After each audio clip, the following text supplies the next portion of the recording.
Hi everybody! Today we will see the nature in Medellin, especially in places where the weather is cold. Like you can see, there are a lot of mountains, that it means montañas, montañas. Árboles, árboles, it means trees. Aire puro, aire puro. And nature. That is all people will find in this place, a great spot to escape from the city noise. Hierba means grass.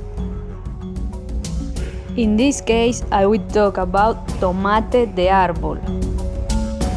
Tomate de árbol could be tree tomato, but it is a special name.